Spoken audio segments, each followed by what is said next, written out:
अस्सलाम वालेकुम, आदाब। महाराष्ट्र विधानसभा के 288 सीटों का चुनाव यहाँ पर संपन्न हो गया और 20 नवंबर को चुनाव की प्रक्रिया यहाँ पर संपन्न हुई और 23 नवंबर को इसके नतीजे आना बाकी है।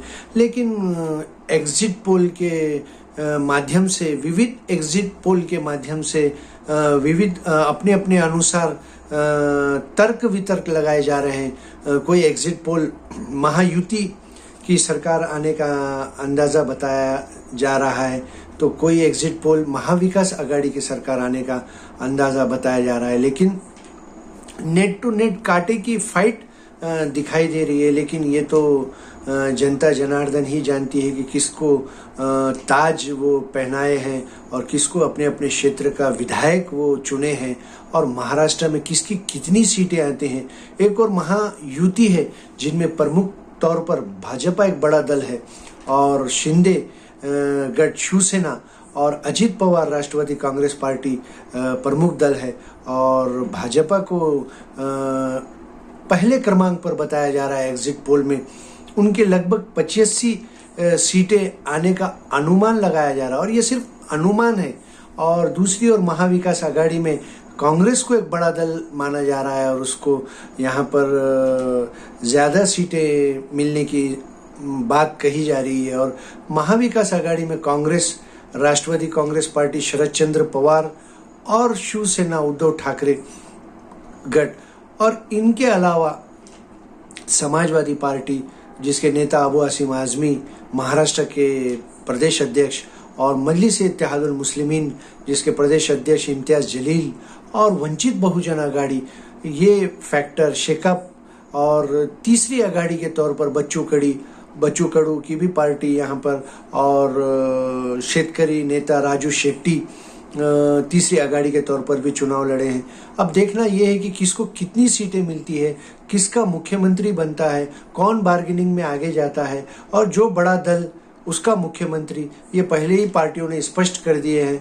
और ऐसे में मुख्यमंत्री की रेस में यहाँ पर कई नाम अभी से आ रहे हैं जिनमें प्रमुख तौर पर भाजपा से तो देवेंद्र फडणवीस है ही और एकनाथ शिंदे, अजित पवार और नाना पटोले और बाला साहेब थोरात, ऐसे नाम यहाँ पर मुख्यमंत्री की रेस में आ रहे हैं। लेकिन ये बात स्पष्ट सभी पार्टी कर रही है कि जिसका बड़ा दल, जिसके ज़्यादा विधायक, उसका मुख्यमंत्री चुना जाएगा और ये अपने अपने पार्टी के वरिष्ठ नेताओं द्वारा फैसला किया जाएगा। ये सभी नेता बात कर रहे हैं। लेकिन जब नतीजे सामने आएंगे और जिसकी जितने विधायक चुन कर आएंगे वो बार्गेनिंग में सबसे आगे रहेंगे और अपने अपने नेताओं का दावा पेश करेंगे।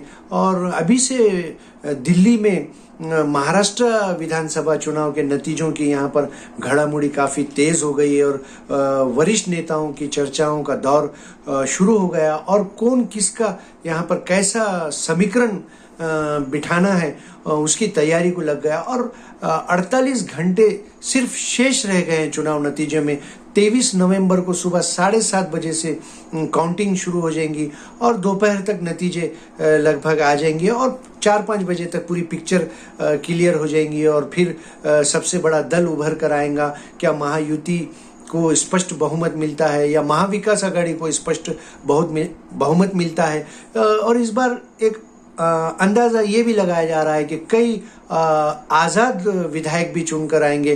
क्या आज़ाद विधायक किंग मेकर की भूमिका निभाएंगे, ये भी एक देखने लायक होगा। या महायुति और महाविकास आघाड़ी अपने ही बलबूते पर सरकार बनाएंगे।